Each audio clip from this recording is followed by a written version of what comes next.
Assalamualaikum warahmatullahi wabarakatuh. Alhamdulillahirabbil alamin wa bihi nasta'inu ala umuri dunya waddin wa ala alihi wa ashabihi ajma'in. Amma ba'du.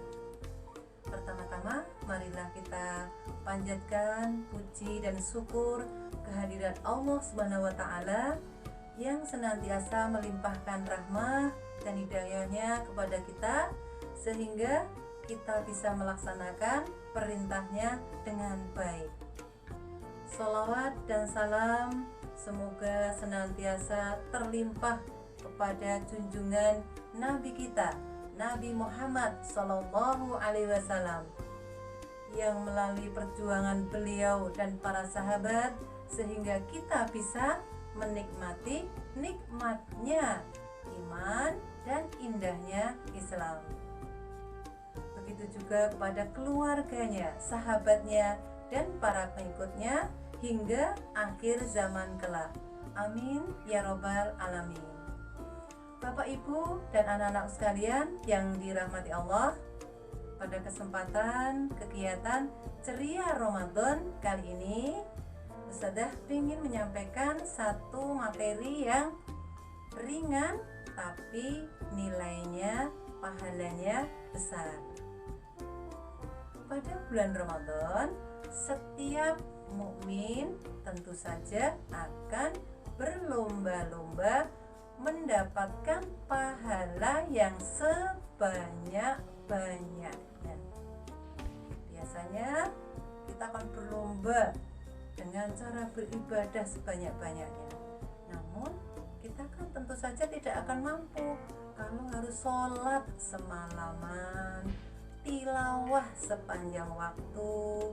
Nah, kemudian amalan ringan apa yang bisa kita amalkan di waktu jeda, baik siang atau malam, yang kita amalkan di waktu break atau di waktu jeda atau di waktu istirahat dari kegiatan amalan ibadah yang lain, yang ringan tapi pahalanya besar. Banyak hadis mengenai hal ini, di mana ada amalan ringan tapi pahalanya besar.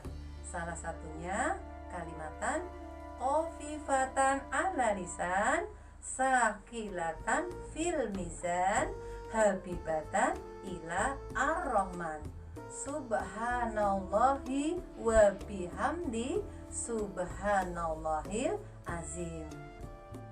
Dua kalimat yang ringan diucapkan tapi timbangan amalnya berat.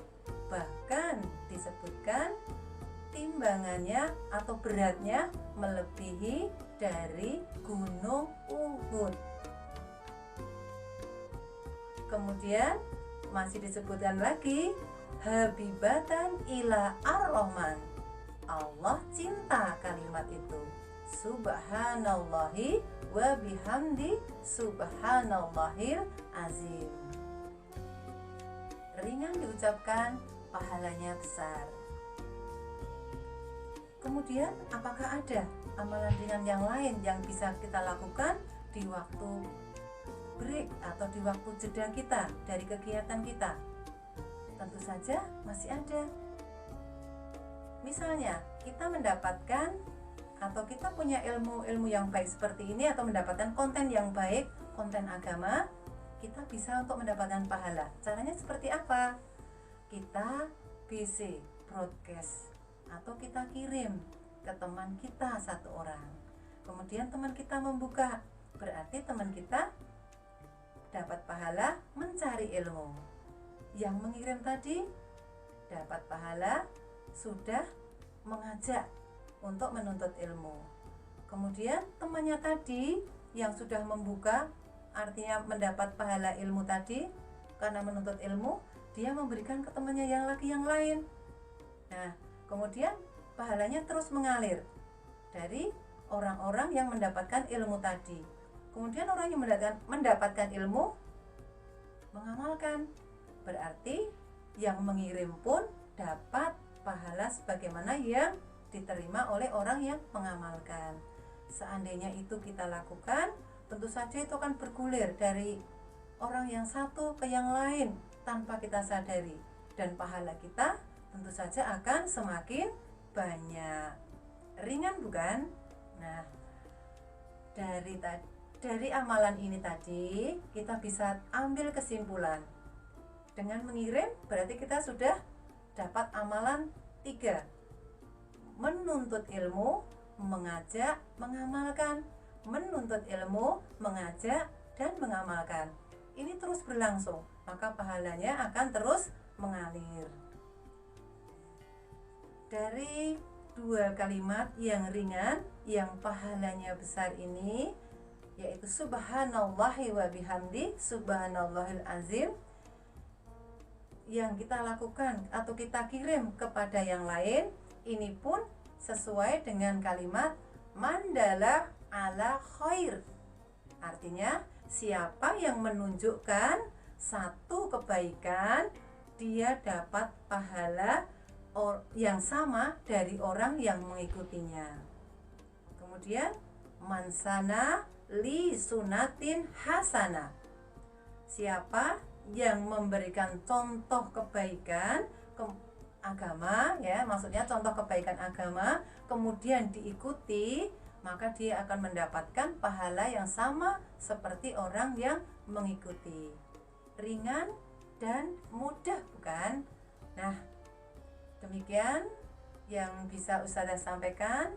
Namun sebelum ditutup, saya masih mau menyampaikan satu lagi, yaitu tentang kebaikan dari amalan zikir subhanallahi wa bihamdi subhanallahil azim. Tadi kita menggunakan waktu jeda, berarti kebaikannya 1. Di saat jeda, di saat istirahat, kita tetap bisa beribadah. Yang kedua, pahalanya atau timbangan pahalanya nanti berat di yaumul hisab. Yang ketiga, Allah cinta kalimat ini. Berarti siapa yang banyak mengucapkan, otomatis Allah akan mencintainya. Demikian yang bisa Ustazah sampaikan. Kurang lebihnya mohon maaf. Billahi taufik wal hidayah. Wassalamualaikum warahmatullahi wabarakatuh.